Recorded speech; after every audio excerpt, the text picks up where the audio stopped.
Hi and welcome to another painting tutorial by Promethean Paints. Today we're going to be painting the Stormcaller from the Space Wolf range by Games Workshop. Pretty cool looking model. I did some minor conversions on this. When I say that minor conversions, on the model itself there's some floating bits of rock across the model. I just snipped all of those off. So I didn't. You can keep those on, but I thought they distracted a little bit from the model, so I just cut those away and smoothed the edges down. It's pretty easy to do. I built the model as a sort of sub-assembly. The sort of main body, I kept the arms and the staff separate, just so it makes it easier to get to some of the finer detail. And I base coated the model completely in AK Sky Blue. And then on the wet palette, I've got some of the Citadel Space Wolf contrast paint diluted down with a couple of drops of the contrast medium. And what I'm doing here is I'm not just painting the contrast medium over all of the grey armour. I'm sort of glazing the contrast down into the deepest shadows. So I'm keeping the original grey blue on the sort of parts that would catch the sun, which would be the brightest, and I'm moving the paint downwards so that it collects in the shadows. It's Space Wolf's Grey, not the best contrast paint. Thinning it down makes it even weaker as a colour, so you may need to do this a couple of times, and you can follow along the tutorial. But what I'm sort of aiming for is the Space Wolf Grey will be the darkest point, and that's towards the underside of the armour, where you want it to be darker, leaving the top part the grey blue. Now you could, if you wanted to, just paint this all over the model, all over the armour, and then use the grey blue to bring back some of that colour. It's totally up to you, but I just think doing it this way helps you control where you want the shadows, and you can add more and more layers to the darker you want it.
Okay, so that's a few coats of that done. Got some nice dark areas.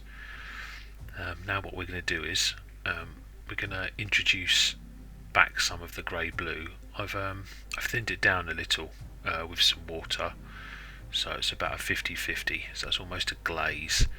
And what I'm doing now is I'm just using, a bit like the contrast paint, I'm using this the opposite way now. I'm using the lighter colour to show where the highlights are going to be. So I'm using this on all the top parts of the armour and where I want it to be bright. So this would be the same step you'd be doing if you covered the whole model in the contrast paint, but where we've left some of those areas in the original base colour, going over it again with this base colour just will brighten it up, and it will clean over some of the glazes that we've done and just make the transitions nice and smooth. It's a sort of necessary step just to clear up the edges. And just take your time, work yourself around the model and bring back some of those where it's gone a bit darker or you want it brighter. Just use this to reintroduce it, and also a little bit of edge highlighting.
So the first highlight that we do is with AK Blue Grey.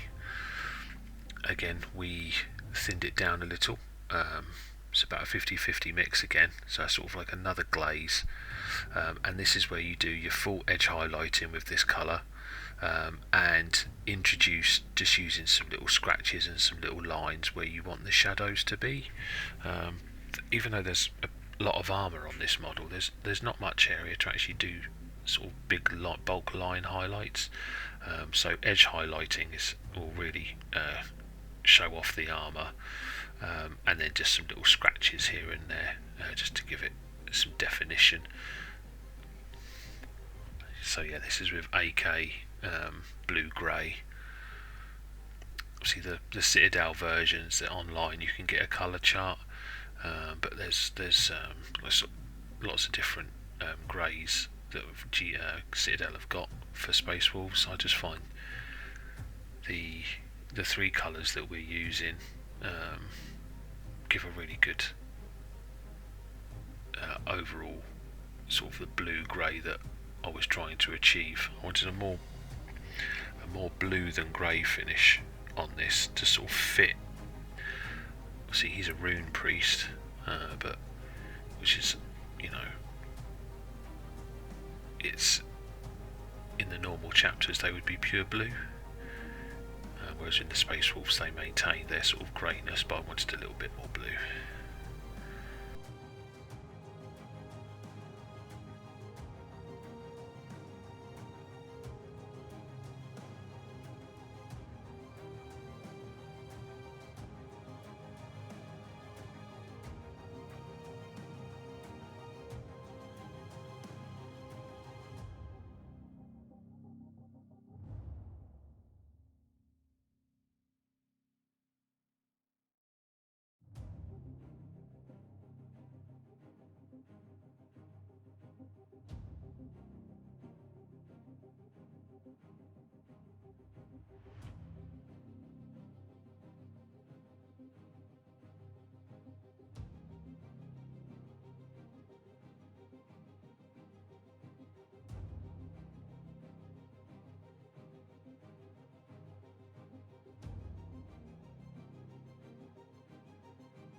The final sort of highlight here with the colour, with that blue grey, is I've watered it down quite heavily so that I can just do a glaze where I just wanted where the sunlight would be catching that particular part of the armour.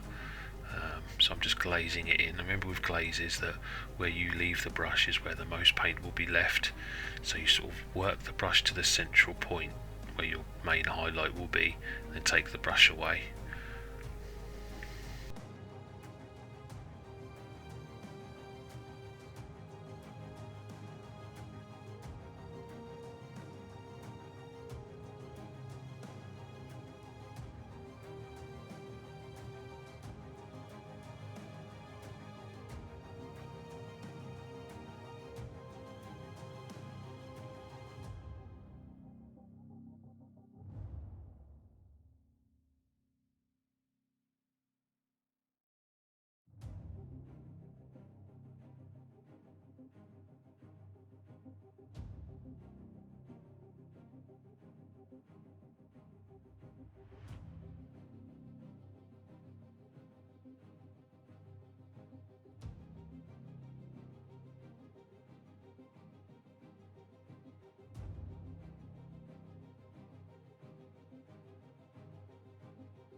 And the final highlight is going to be with Vallejo Silver Grey, and this is just going to be spot highlights on the areas that I want to be the most bright. So there's a couple of bits just on the boots, on the back of his leg. You don't want to use a lot of this, just a couple of little dots here and there where the light would be catching the most.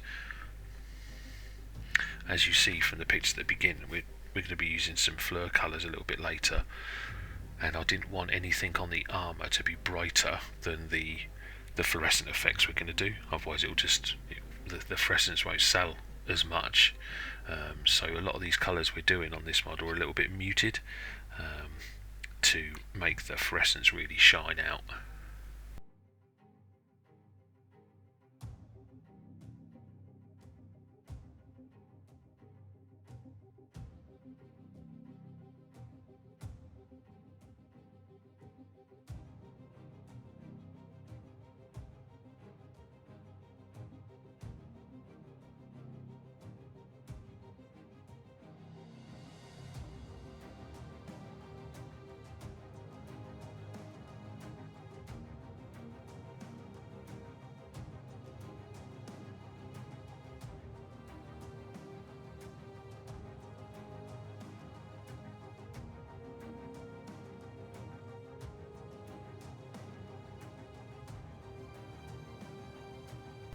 And that's the armour done. Next up, we're going to be painting the cloak, and we've got 3 colours on the palette. So that's AK Dragon Blood, Violet, Red, and Magenta. Going to be base coating the entire cloak with Dragon Blood. You'll need 2 coats as you're going over quite a light colour, and it is opaque, but it does require 2 coats. Of the Dragon Blood. It's a really nice colour, really nice purple red with this one. And then what we'll be doing is we're doing nothing overly clever with this cloak.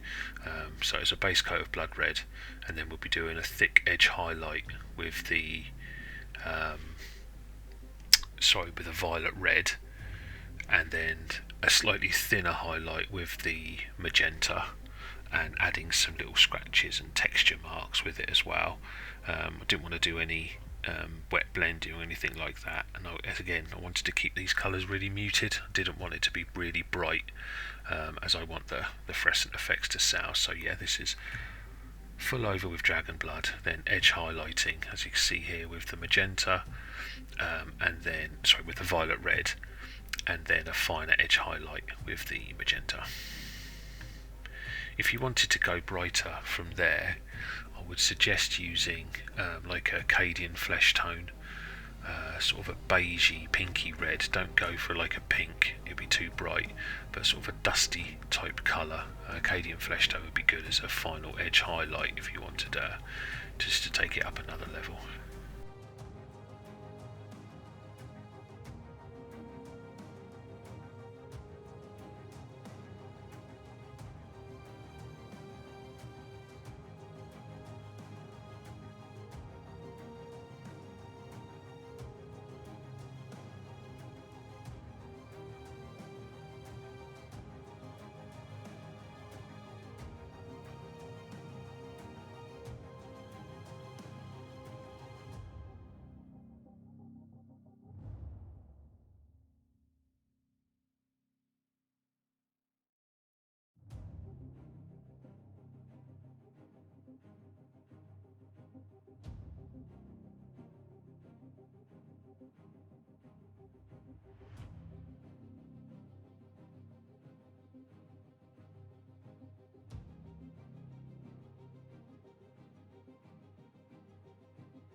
Okay, next up is the actual wolf pelt, and for this I'm using a base coat of Grim Brown, which is probably Rhinox hide in Citadel. So yeah, pouts are very hard to paint because they're so fiddly. In a minute I'll switch to a bigger brush for this, but I sort of skip forward into the future in a minute. But yeah, base coat all of the pout, so that's on his back and the top of his head. There's also a couple of furs on one of his legs.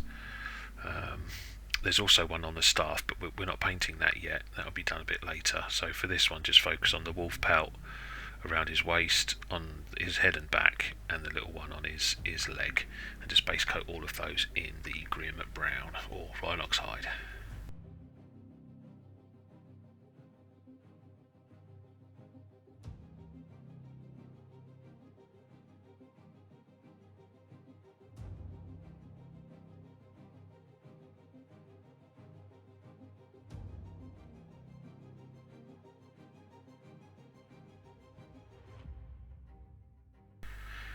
Okay, once you've done that, the first highlight we're going to do is with Saddle Brown by AK, and for this we'll be picking out the main features on the wolf's head, and then edge highlighting around the ears and those areas, and then picking out all of the little sort of fur tufts that are on the pout itself.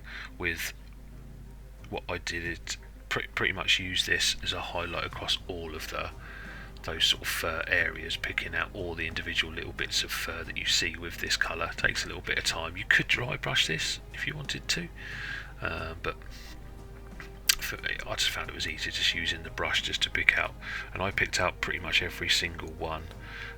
Leave a couple in the original colour sort of towards the bottom of the pout where it's fading away. I wanted the top of the head to be brighter and it fade to darker towards the edge, the ends of the pouts. The same with the one on his leg, so it starts darker and goes brighter. A little bit like, if I grab the box art, I think the box art follows the same principles. Oh no, it's the other way around. The box art is lighter to darker. I'm going darker to lighter.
You see I'm almost dry brushing there, the final sort of bottom parts before we move on to the next highlight. And next highlight is with a Citadel colour, one of my favourites from Citadel, which is Zamesi Desert. And for this one, I'm only doing this on the top of the head, picking out the finer points of the wolf's head, and the tufts of fur towards the top of the head, moving about a third of the way down, and just the very tips of the pout around his leg and waist. Not too much of this, just little bits here and there, and so yeah, focus on the top part of the pouts.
And then I get a little bit of ivory and make a little 50-50 mix, so one bit of ivory, one bit of Zamesi Desert, and then just do a few more little highlights on the very tips of the ears, tips part of the brightest points of the face, and then finally use the pure ivory on his teeth, and that's the wolf pouts done.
with the wolf pout done, we'll be moving on to the face and beard.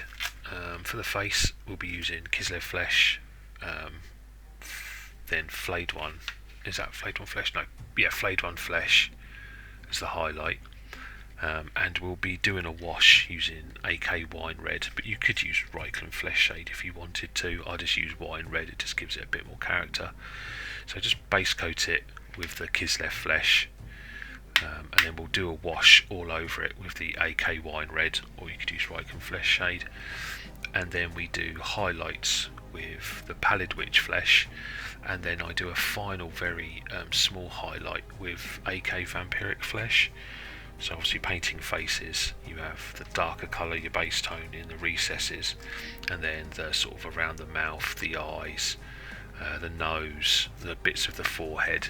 Just pick those out with your highlight colours and get that highlight smaller and smaller as your colour gets brighter and brighter, with just final little touch highlights with your brightest colour. We're also going to be painting his beard and hair, and I wanted in the sort of box art, it's a sort of muted orangey brown. I wanted, very red gingery brown. So for that, I use a few colours from AK. So I use medium rust, deep orange, light rust, and then pastel peach.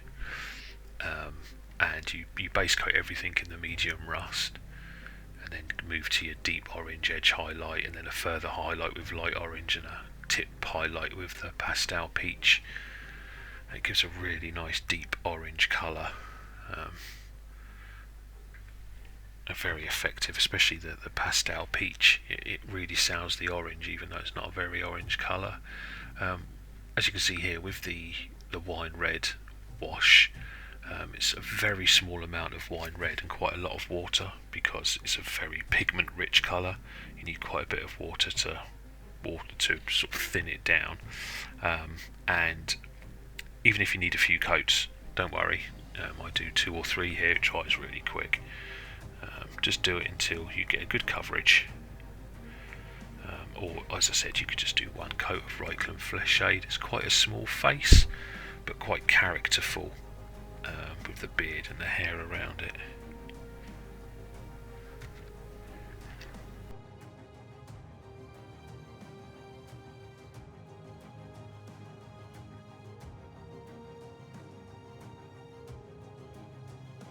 So as you can see, as I'm waiting for the wash to dry, I then move on to just base coating the hair and beard.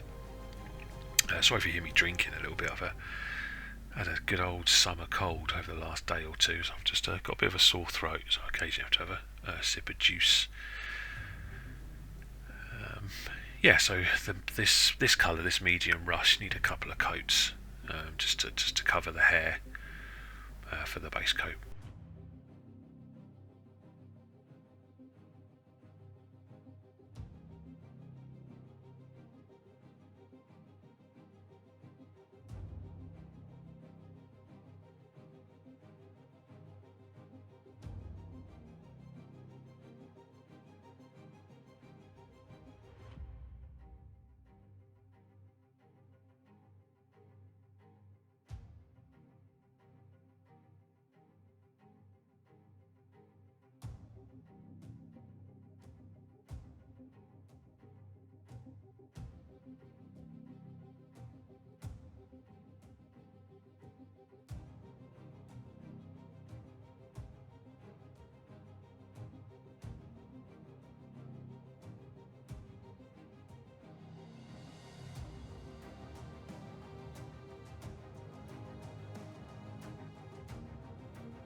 So our first highlight is with the deep orange, and there's a lot of detail on the hair and beard.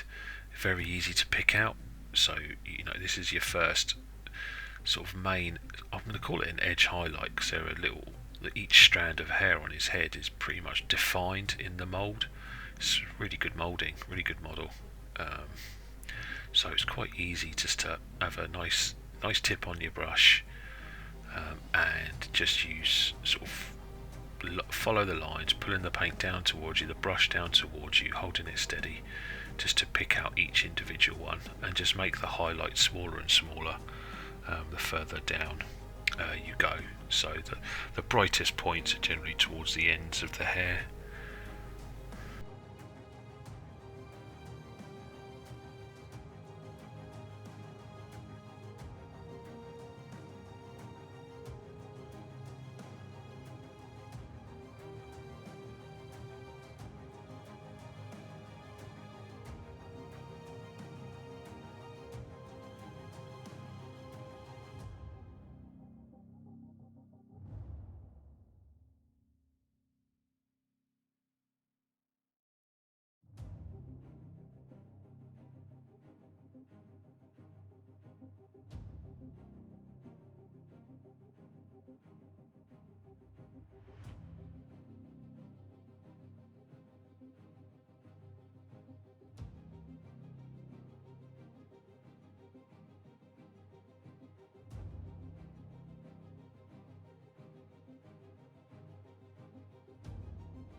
The next highlight there is with your light rust colour,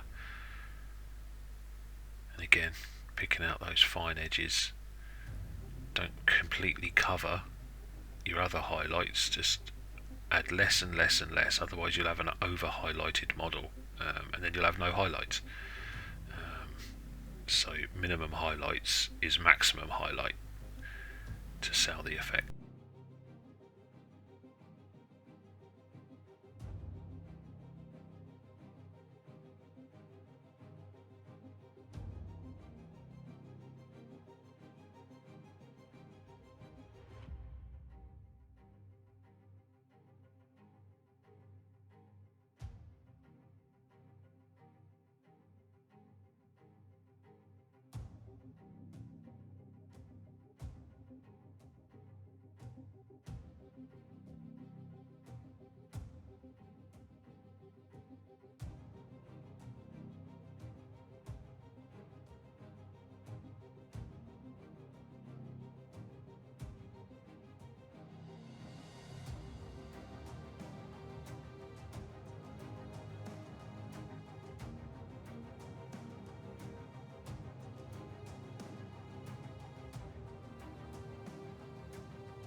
Finally there we've got the Pastel Peach, and these are just very small highlights, just to give it a sort of slightly desaturated but still bright effect. It helps sell the redness of his moustache, his beard and hair. Then a few more highlights on the face with the sort of colours that I denoted. So, and you've done with the head and beard.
Okay, we're now going to move on to the metallics, and we're actually going to be doing some non-metallic metal, so we're not going to be using true metallics. We're going to be creating a metallic effect using matte colours, and for this we're using Tenebrous Grey, Japanese Brown and Volcanic Yellow, all from AK. There's not much gold on this, and of course you can just use true metallics if you wanted to, like Balthazar Gold or Rusty Gold or Old Gold by AK. I just wanted to do non-metallic metal because there isn't that much, and there's quite some easy shapes to help define, give you, if you've never done it before, just some easy starting points to get used to it. So what we do first is we base coat any area that you want to be gold in the Tenebrous Grey.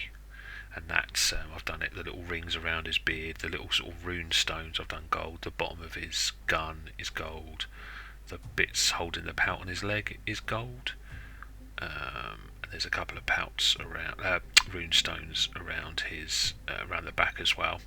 I won't touch the staff, they'll be covered in Fluor stuff later, so there's no need to do the staff just yet. So base coat all of those in the Tenebrous Grey. That's your first base coat. With non-metallic metals, it's all about following the shapes, and there's a few websites, images online that show you where highlights and shadows will fall based on the shapes. So if it's a box, how they work, how spheres work, vase shapes, all sorts of shapes, straight edges, curved edges. It's all about selling the contrast of it, darkest darks, brightest brights.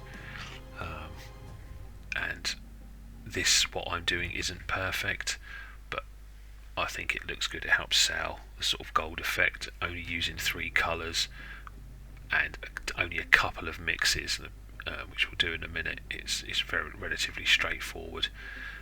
If you were doing larger areas, then you would do more mixes, more blending, but for this we didn't need to.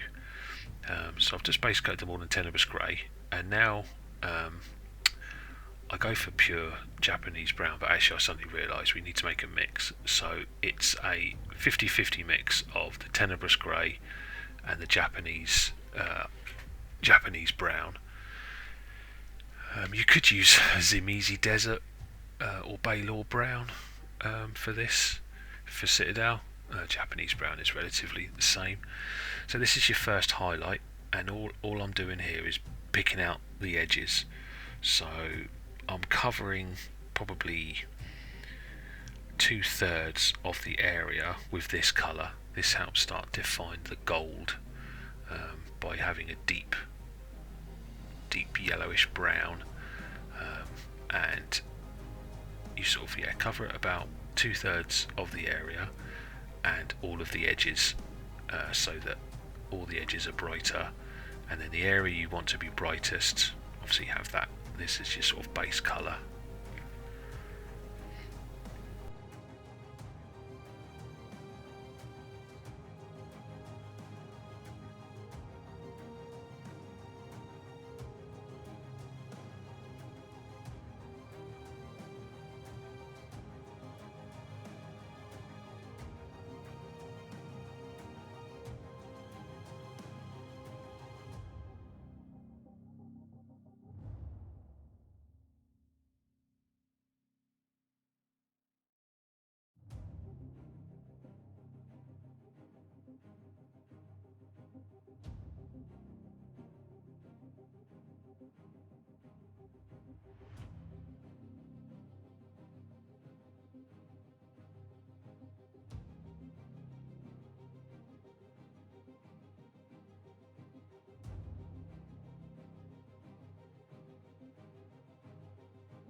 Then once we've done that, we move on to the pure Japanese brown, and now we're only covering a very small amount, probably only 1/3 you're covering here, so all of the edges and about 1/3 of the area. So the area obviously you want to be the brightest, and just a couple of millimeters up from that.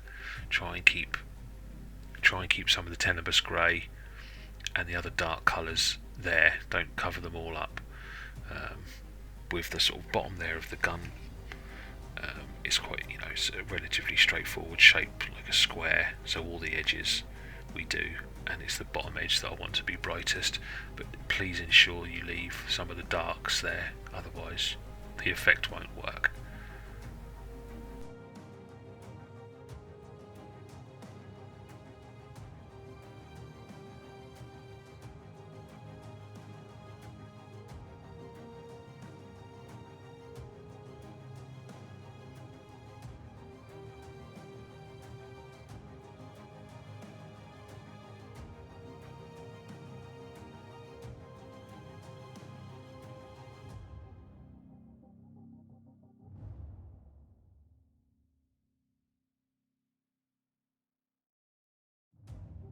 And now we move on to the pure yellow, the Volcanic Yellow, which would be sort of any of the bright yellows from Games Workshop.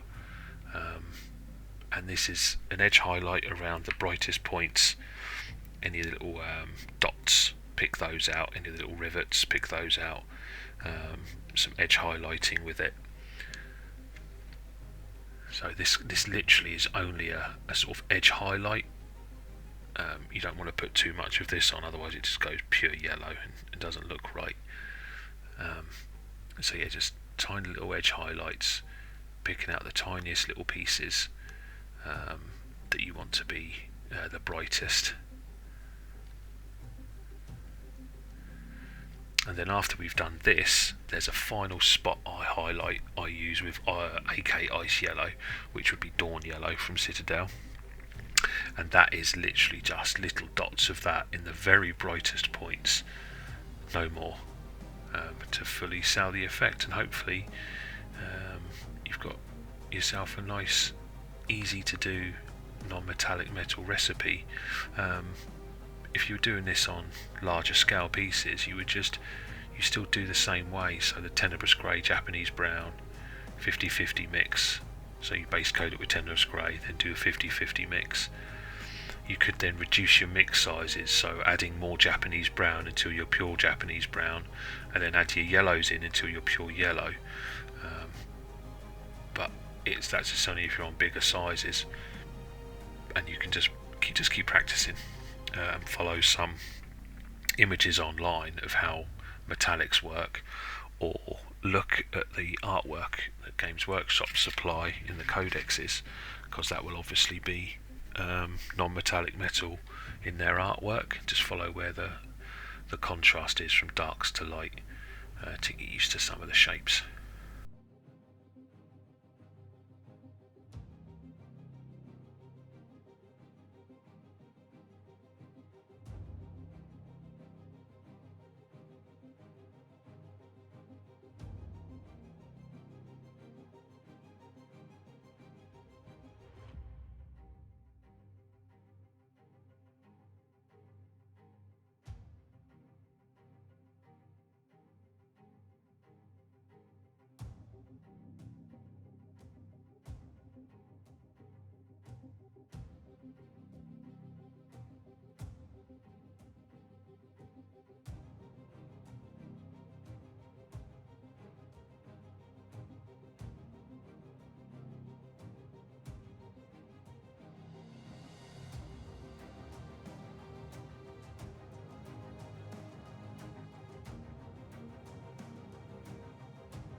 And once we've done that, we're going to be painting the feathers that are on the around his body. There's some on his cloak, some from his backpack.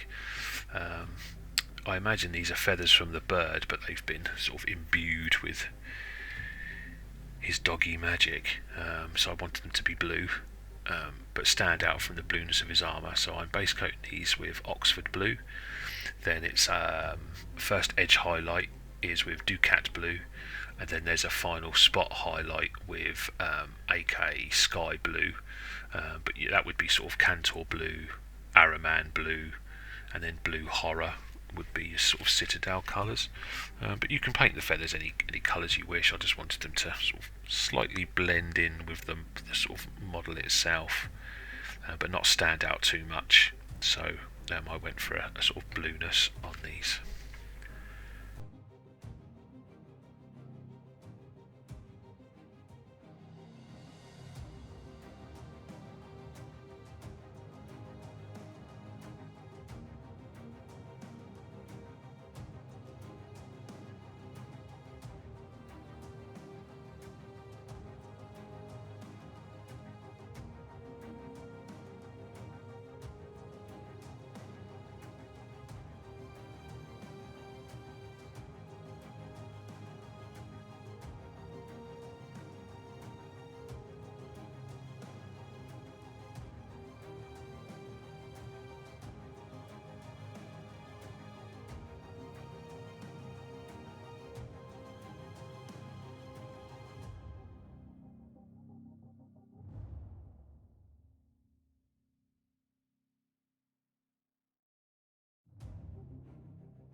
Right, with the feathers done, we're now just going to do some of the leather. There's a sort of leather pouch. There's the pouch of his gun. For that, we're going to be using leather brown, saddle brown, and Cadian Fleshtone.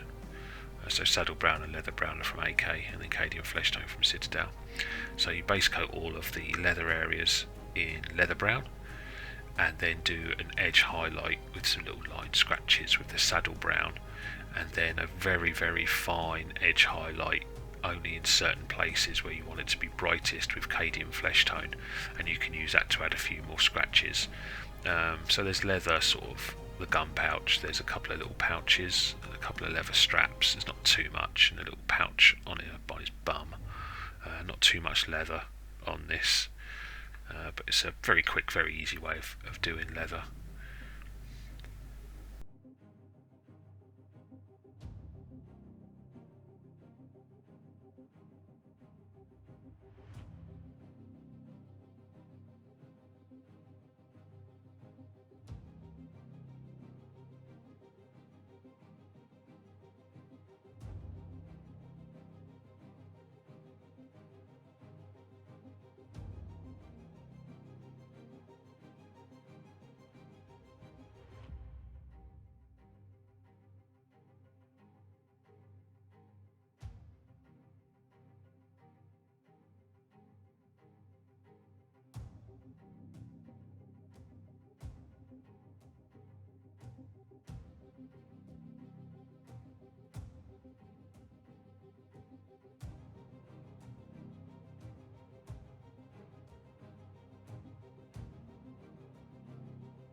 And once the leather's done, you can see that I'll just use a little bit of Vamperic Flesh just to add some just little extra scratches on there. It's just an additional step. We're just going to move on to the bone.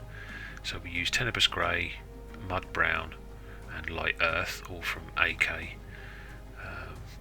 The Tenebrous Grey is your base colour, so paint all your bone with the Tenebrous Grey. It's a really nice colour, it gives a sort of dusky, dark, purplish, brownish, greyish type base coat.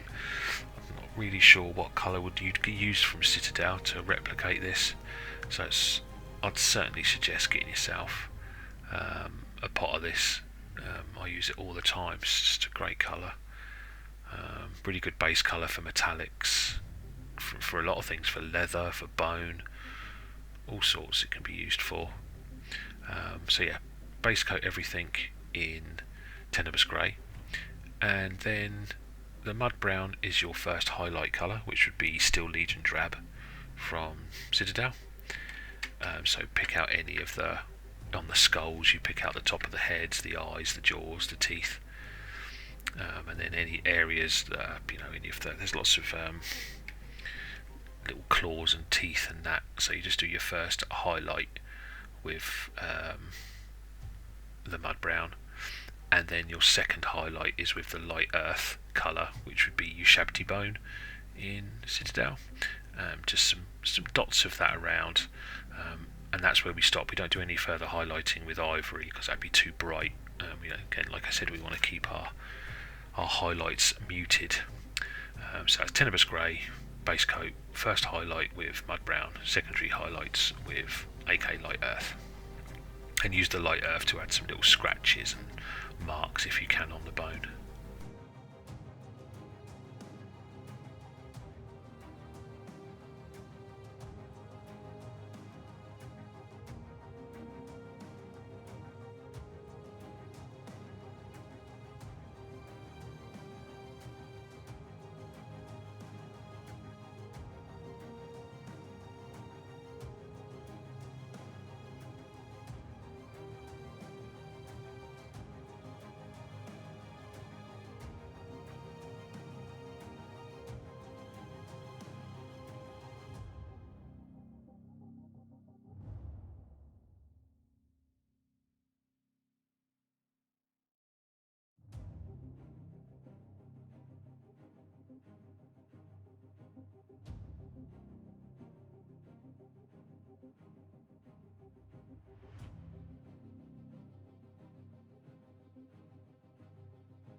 And once we've done that, we're moving on to the actual silver, which is again going to be non-metallic metal, and we just use two colours. We use Vallejo Basalt Grey and white. So we base coat everything with Basalt Grey, and then we do a sort of 50-50 mix of Basalt Grey with white, picking out any highlights, and then we use pure white as the final highlight. This is, again, you could use any, if you're using true metallics, any silver colour for this. There's not a lot of silver on this, it's usually on the bird, and some bits of strapping coming from the bits of cabling from the bird, and some little bits of chain around his leg, and all we do is we just highlight this where the points would catch the sun. So the Basalt Grey is your base colour, and then say 50-50 with this and white, just picking up little points on this sort of little ringlets that are coming off from the from the bird. So you just do little touch highlights with the 50-50 mix, and then even smaller highlights with the pure white. But you can follow along this, and it'll be quite easy to see how we do the grey.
Okay, now we're going to start getting some bright colours on this. So I'm using a liner brush here from Rosemary & Co. Very long, thin brush, perfect for what we're doing here. We're using our magical white ink wash, where it's Vallejo white ink, 1 drop of that mixed with a few drops of water and 1 drop of contrast medium. Mix that together and you create a white ink wash. And what we're doing here is, with the contrast medium, it allows the paint to flow a lot easier into the deep recesses of the runes around his arms and legs. So put quite a bit on your brush, not too much, and as you touch the brush to the gap, to the slot where the rune marking is, the paint will just naturally flow into it, and you just need to keep filling your brush up, going back and putting the white paint in there. I got a contrast medium pot, took sort of half of it out and then did a third of ink and then another third, take half of it out and then you would do a quarter of ink and another quarter of water, and just that became my white ink pot, so I didn't have to keep mixing it up all the time. It's quite well worth doing if you're going to use it. It's a really good white ink wash, very quick way of getting white to run into recesses, and give a sort of gradient effect as well for sort of plasma effects. You'll see in all of my videos I use this pretty much all the time.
Okay, so once that's done, we've got 2 options after this.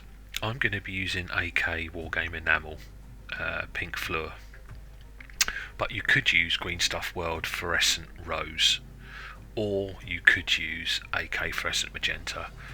I wanted to use this enamel paint, this oil-based paint, because a little bit like the white ink, it will literally just pull itself into those recesses as soon as you touch the brush to the white.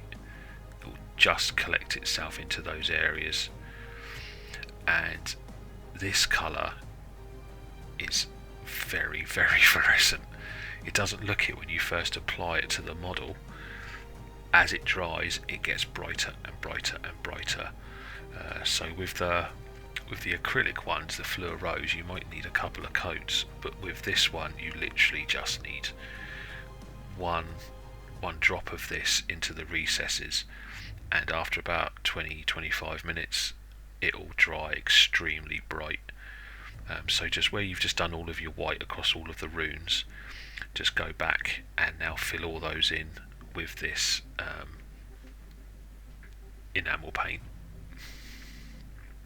And then you need to wash your brush out with I use AK odorless thinner. I have a pot of that. Just wash your brush out in that, not in the water. And then that brush is really only good for your enamels. Try not to mix brushes between enamels and acrylics. I find it once they've been cleaned out with the thinners, they lose a little bit of their quality.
Right, once that's done, we're going to move on to the next stage, and you can see I've actually attached the staff now to the model, and we're going to be painting the bird. And for that, what I do is I base coat the entire bird with Citadel Corvus black.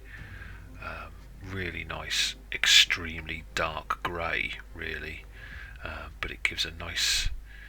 It's not black. It gives a nice. It's hard to describe Corvus black really as a colour. It's got a nice subtleness to it that will help define the shape of the bird. Once you've base coated it all, we're then going to just be doing some simple highlighting at first with AK Anthracite, and then some fancier highlights with Spectrum Blue. So first off, we just do an edge highlight around all the feathers with Anthracite Blue, which would be a sort of Eshen Grey, I think, from Citadel. And then with the Spectrum Blue, we will be not only edge highlighting, but we'll be adding little lines, little scratches to imitate the feathering on feathers. Just gives a nice subtle. It's hard to see it on the camera. It's not until you look up close, adding these little lines to make it look like the feathering of feathers. Of course, you don't have to do that. You can just do edge highlights, but with a size 0 brush here and a nice fine tip, it's not that hard to do. A little bit of practice. Hold the model tight, and then angle it sort of towards you so the brush is being pulled towards you, and you'll naturally get some nice straight lines coming off of the brush, and just do that across all of the model.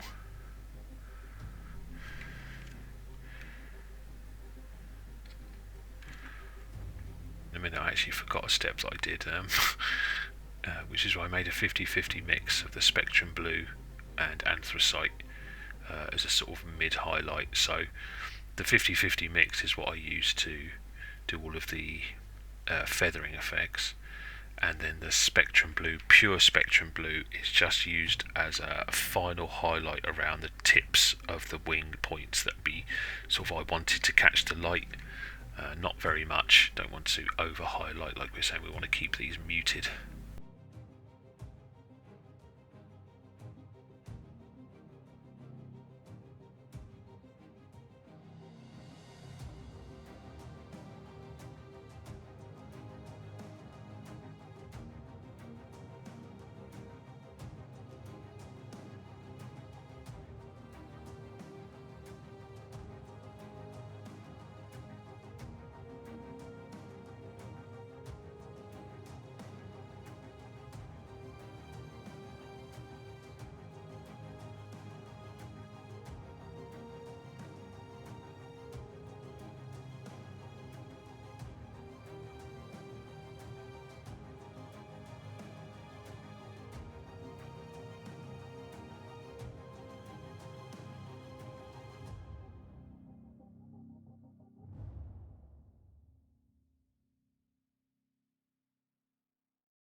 And once that's complete, we then I'm just going to do the non-metallic metal we did for the silver, so the Basalt Grey and white, just on the bird's beak and talons, and there's a little lens around his eye, just exactly the same principles that we did before. Base coat in Basalt Grey, and then do little 50-50 mixes, adding more and more white up to the pure white, just little touch points.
Okay, we're now starting to add more and more effects to the model now. It's getting close to finishing.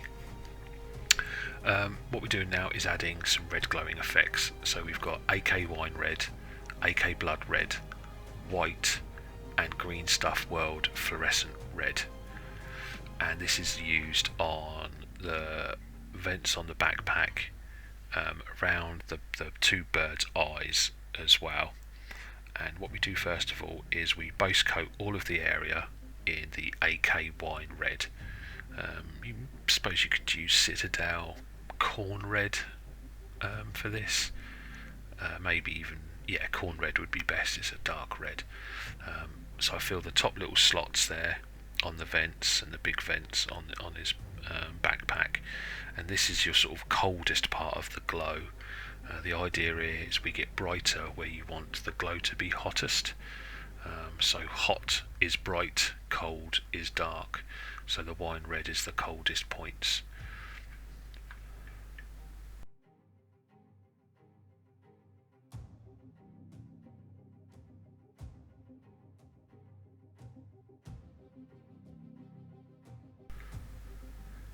Once we've done that, we then, once we've base coated them all in the wine red, we then move to blood red by AK. Now, the Citadel colour would be Evil Sun Scarlet, which is a fantastic red colour. I really like Evil Sun Scarlet, but I've got a lot of blood red that I've got to use, and the two are pretty much the same. And what you do with the blood red is you do a smaller highlight, really, where you want to start adding in the glowing effect.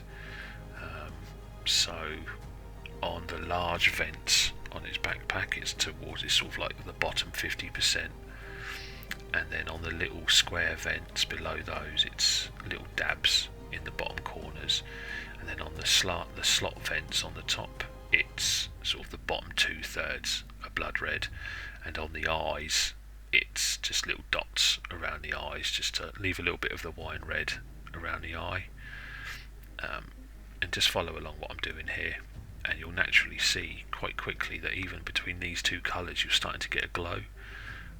You leave, it's about 50-50 here. You've got 50% of the wine red showing, and then the blood red towards the bottom, remembering that where you remove your brush is where the most paint will be left, so pulling it downwards will mean the glow's towards the bottom.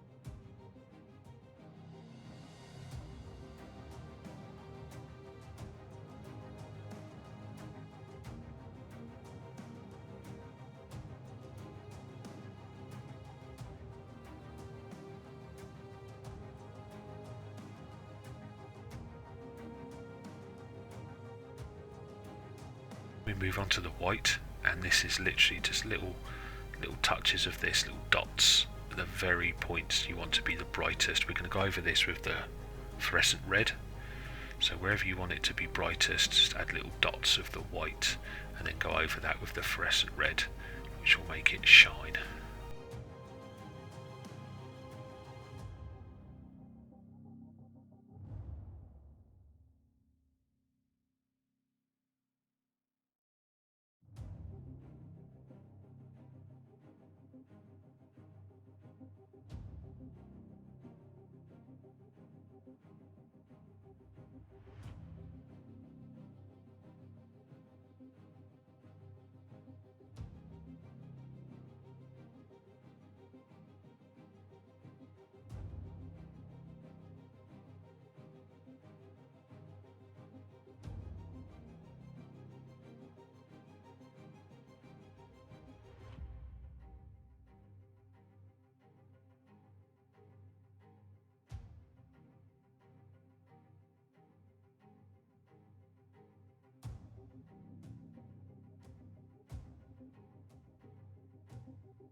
And then once the fluorescent red is dry, grab a little bit of AK fluorescent orange, and again, just where you painted the white, add little dots of the fluorescent orange, and it will really sell the hot points, really sell the glow, and yeah, it gives a nice effect across the model, and leads us on to our sort of final stages.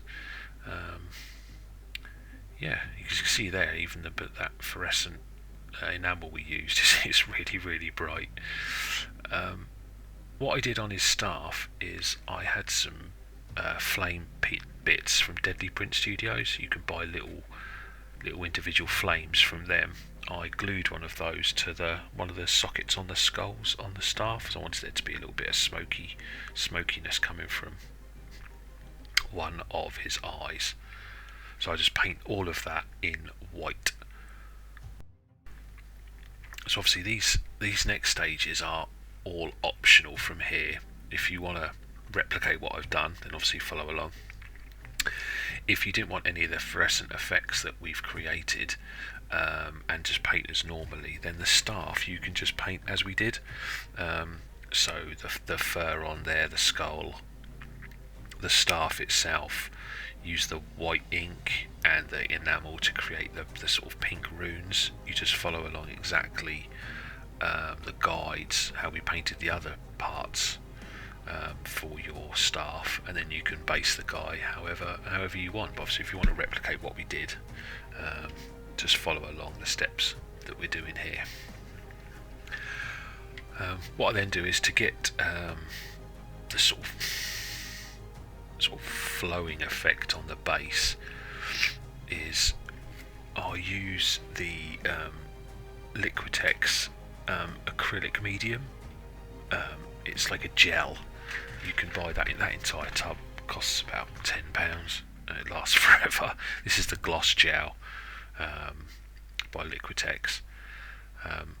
You can get it off Amazon or any art store, and you can use this to create a sort of more smoother, lavary, liquidy base than just using standard grittier type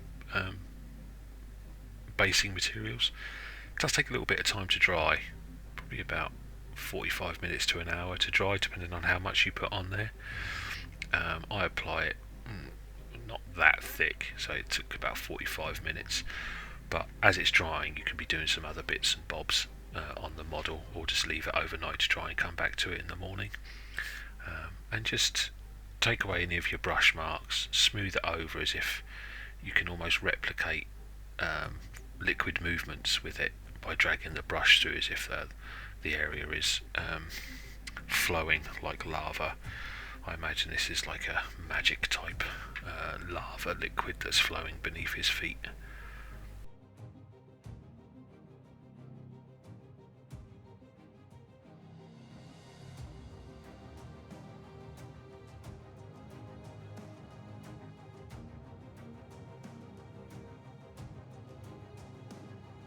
Right, once that's on, I then use some Green Stuff World masking putty, basically just cover the entire model with it, leaving the top of his rune staff, because we're going to be using the airbrush. So some Vallejo white ink straight into the airbrush, and where we've got the flame effect, I want to just create some gradient from the pure white to dark, so that when we apply the fluorescent paints over the top, you get a really bright area to a really dark area. So all I do here is just I aim the nozzle at the brightest point, and then start spraying, so that you'll get a natural gradient created from the bright point outwards, using the airbrush's natural ability to create the gradients for you. Try and keep areas that would be in shadow away from the airbrush. Don't let the airbrush cover those, otherwise you're going to have to go back and paint. We'll be doing some glazing to create some shadows anyway, but just try and keep the airbrush pointed in the direction where the light would naturally flow from. Then we're going to use some the Fluorescent Rose from Green Stuff World, and we're just going to cover the entire area now using the airbrush. So cover all of the white, even can go over it into the other areas. We'll be clearing it up in a minute, but just cover the area in the Fluorescent Rose. If you haven't got any of the masking putty, then just keep the staff off of the model and then attach it once you've done this. I got a bit eager, a bit carried away, and just attached it, because I knew I've got the masking putty anyway to apply it. The masking putty is good, lasts for a long. That's almost a year old now, and I use it all the time, and you wouldn't notice. It doesn't leave any residue or anything on the models. Bit of a faff to get off, but it's good stuff. So yeah, cover all of that in the Fluorescent Rose, and then with some Fluorescent Violet, we're just going to do a few squirts of this, aiming the airbrush directly down from the top to the bottom. So obviously darker, colder, brighter, hotter. So what this violet is doing is just dulling down it's making the sort of flame a bit colder, so that it looks like a natural smoke. It gets darker at the top. We're just creating that effect using some violet, not too much. Don't want to just completely ruin the nice pinkish red glow we've got. Just a few squirts of this pointing downwards helps sell the effect. And then yeah, we'll start adding some big highlights to the flame effect. So we're moving back to brushwork, and you can see on the wet palette there that I've got some Tenebrous Grey, some of the Fluor Rose, the Fluor Magenta, and some Fluor Orange. And what I'm doing here with the violet is just reinforcing the darkest points, so pushing the paint upwards to where it will be darker. And I do the same with all the other colours, so I use the Tenebrous Grey to reinforce some shadows and add some darkness to the very tip of the flame smoke. The pink, the Fluorescent Rose, I use to reinforce some of the brightness, and the orange is used as my brightest point colours, like the colour coming from the eye. The Fluorescent Rose and orange work really well together, as the orange is the brightest colour. So if you just follow along here, you'll see sort of what I'm doing, where I'm reinforcing the shadows with the Tenebrous Grey and the violet. The Tenebrous Grey is where it's most dark, and then just rebuilding some of those bright points using the Fluorescent Rose and the orange. You can even add a little bit of white and then go over it again with the fluorescent colours, just to really make them pop.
And once that is done, I then just finished off, just added some little highlights on the wolf pout that was on there. By the time I've done that, the base is dry, so I've base coated the stuff, the matte, the acrylic stuff we put on there with black, and now I'm going over it with the white ink, and I'm using the white ink as the highlight. So where I want it to be the brightest, I add more white ink, and where I want it darker, I either leave completely black or just don't have very much, just let the paint naturally gradient there. I focus around the edges, around where the medium, the gel medium has dried, leaving little pools in the centre there. I've added a little bit more white, but you just use this to show where you want your brightest points. I've got to actually change my needle. My needle's a little bit too thick. I need to go to a 0.3mm. This is a 0.5, and it's a bit thick for the sort of what I want to do. It's a very cheap airbrush. This was a £30 airbrush from Amazon. Just want to sort of show to you that you don't have to have expensive airbrushes to do what we're doing here. I wish I had to show you what's going on, but as you can see, I'm just using very small bits of pressure on the airbrush and doing little lines. I've been using an airbrush for quite a while, so it takes a bit of practice to do this. You can always practice on spare bases if you've got them.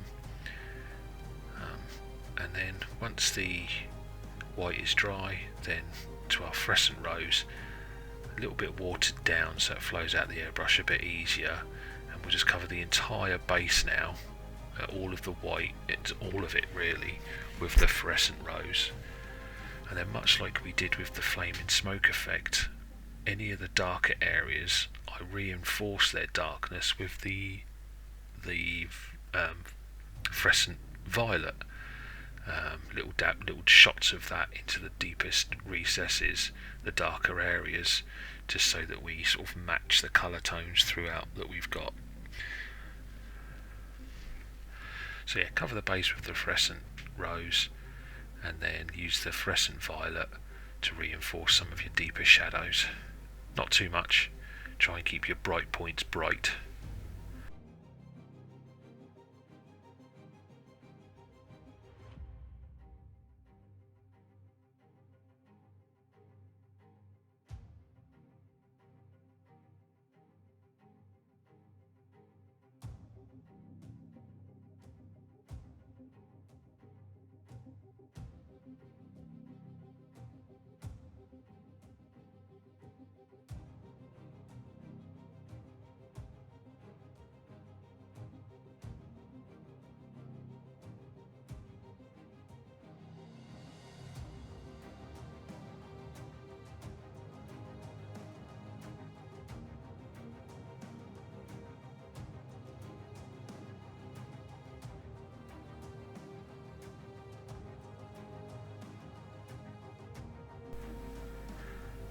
I forgot I left the camera rolling on this bit.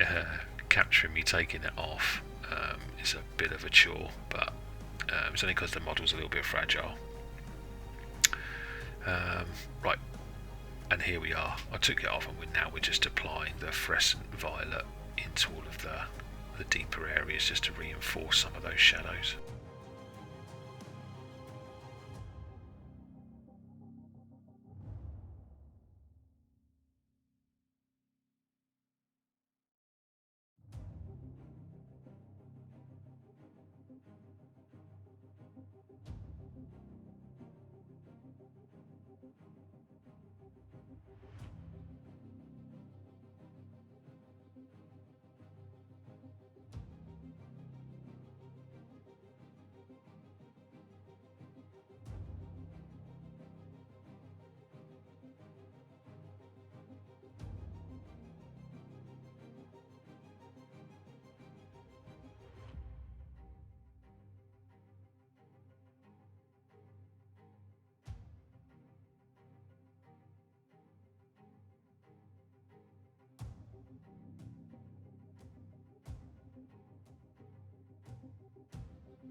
And once that's done, we're just down to our palette again, where we're going to be reinforcing the bright points. So we'll be using the fluorescent rose and fluorescent orange to just bring back our bright points. So just add this to the areas you want to be brightest. As you can see, I've naturally created there some little almost rivulets of where the hot areas are going to be. And with the white, in a minute I'll be adding little rivers, little white rivers where I want to be extra bright. So just little lines with a fine tip, almost like you were doing with the feathering earlier. Just use the white to create little lines in the sort of magic lava as your brightest points, and then you can go over those with the fluorescent rose and a little bit of the fluorescent orange, and those are then your brightest points. But I capture all of that here, you can follow along. But again, we're just using the same colours there that we've been using throughout. The fluorescent rose, the orange, the white, just to create the effects. Here I went a bit too quick actually. What we'll be doing is just adding some highlights around the rock and armour, and for that we'll be using AK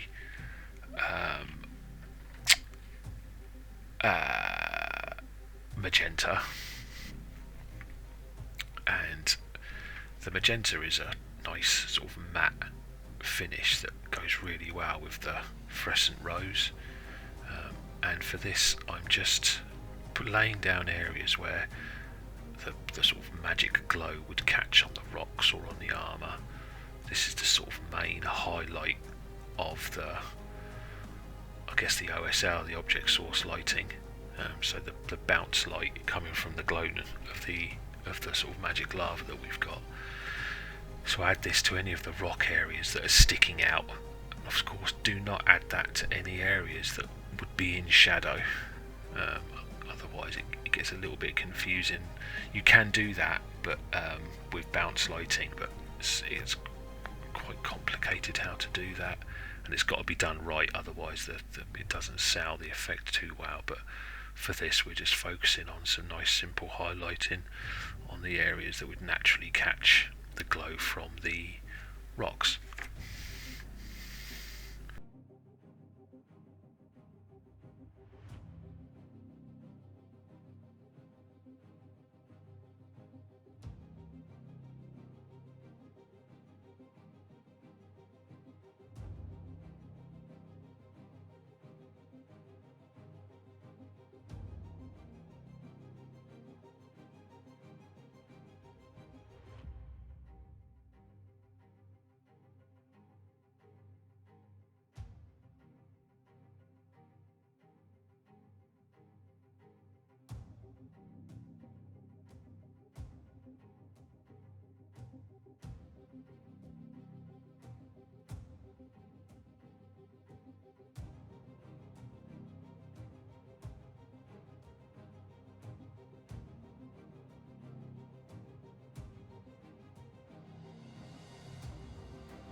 And with a little bit of intense pink now, just add little dots of this, little scratches, like I've done here on the bottom of the staff, and on the rocks, the areas where you want to have a nice shine, a bit of glow, like reflection on the rocks. Just add little dots of this intense pink, and then once you've done that, we'll be going over it all with the fluorescent rose.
here we are with the little lines that we're creating in the lava.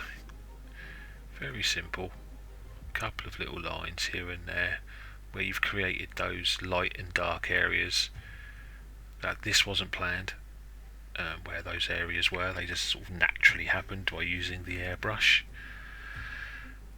And then we just overpaint those with the fluorescent rose, and it really makes those areas look hot, the hottest parts of the base.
And to finish the staff off, we're just going to be going back to our white ink mix, and we will be adding there's some runes and markings on the staff itself, so just again like we did before, just add this white ink mix into the runes and then going over the top of them in the enamel pink that we used before. So the same principles we used on the runes on his armour we do on the runes on the staff.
And once you've done that, that is the Stormcaller finished. So just paint the edge of the base black, and there he is.